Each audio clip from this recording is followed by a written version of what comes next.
तक फाइनल फैसला हो जाएगा? फाइनल फैसला कब तक हो जाएगा? वो इलेक्शन करवाने या ना करवाने का तो गवर्नमेंट ने करना नहीं है, ये फैसला तो करना है इलेक्शन कमीशन ने।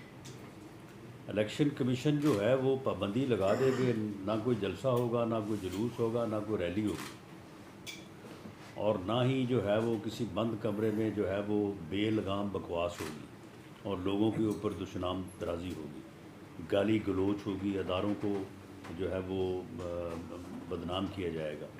तो इस किस्म की अगर पाबंदियाँ लगा दे और जो इन पाबंदियों की खिलाफ वर्जी करे उसको नाअहल करार दिया जाए, तो मेरा ख्याल है इलेक्शन कोई मुश्किल काम नहीं होगा। बिल्कुल इसको गिरफ़्तार करने का कोई शौक़ नहीं रखते, लेकिन अदालत में इसे पेश होना पड़ेगा। ये आए जाए अदालत में पेश हो, अपने इल्ज़ामात का जवाब दे, अदालत इसे बरी कर दे, हम तस्लीम करेंगे।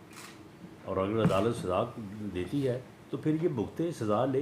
ये लोगों को सज़ाएँ कराने का तो इसे इतना शौक़ था, ये कहता था कि मेरा अगर बस चले तो मैं जनाब 500 बंदों को जो है वो मैं फांसी की सज़ा दे दूँ और इतने 100 बंदों को जो है वो मैं जेलों में डाल दूँ। तो अब अगर अपनी बारी आई है तो सामने आए, आके अदालत को जो है वो फेस करे और वहाँ पे अदालत जो फ़ैसला करे उस फ़ैसले को बिल्कुल हम तस्लीम करेंगे। अगर इसको अदालत जो है वो कहती है कि जी नहीं, ये इसने तोशाखाना से चोरी नहीं की है, इसकी सज़ा नहीं बनती, तो ठीक है। और अगर बनती है तो फिर इस तरह से कि मैं अदालतों में पेश ही नहीं हूँगा तो इसलिए केस नहीं चलेगा, ये मुमकिन नहीं है। इसको अदालतों में जो आइंदा आने वाली तारीखें हैं उसके ऊपर इसको पेश होना पड़ेगा, वरना इसको पेश कर दिया जाएगा। जी, ये इकराम मोती साहब 92 से जुम्मे को डार साहब ने ये फरमाया है कि 2 अरब डॉलर पंजाब से जाते हैं पेशावर और वो जाते हैं सिक्योरिटी वैन्स में, और ये उन्होंने बाजवा साहब जो है तारिक बाजवा कहा कि तारिक बाजवा को एजेंसीज ने बताया है।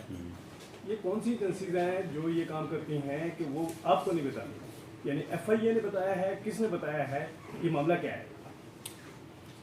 देखें, इस मामले की तफसील जो है वो डार साहब ने जितनी बयान की है उससे ज़्यादा बयान करना मेरा ख़्याल है कि मेरी पोजीशन को जो है वो मुनासिब नहीं है।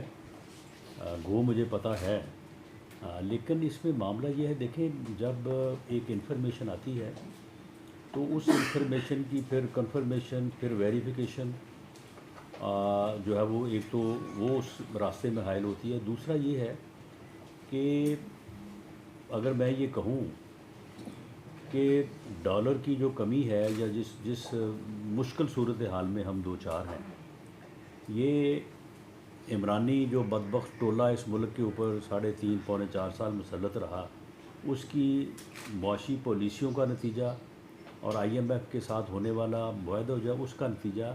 लेकिन उसके साथ साथ मामला ये है कि लोगों ने कारोबार छोड़ के हर बंदा जिसके पास 10,000 रुपये है उसने डॉलर ही लेकर रख दिया, ये भी एक वजह है। और दूसरा ये है कि इसमें कोई शक नहीं है कि जो हमारा अफगान बॉर्डर है वो बावजूद इसके कि पूरी कोशिश हो रही है, हुई है, आइंदा भी होगी, लेकिन डॉलर की जो स्मगलिंग है वो वहाँ से हम रोक नहीं सके और इसी तरह से बोरियों में भर के जो है वो जा रहे हैं।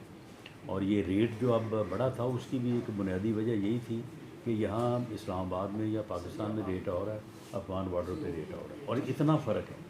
यानी जब कोई रुपये, 1.5 रुपये का, 2 रुपये का फ़र्क हो तो फिर तो ठीक है, लेकिन जब इतना ह्यूज फ़र्क हो तो फिर उस तरफ जो है वो फिर सप्लाई जो है वो टर्न करती है।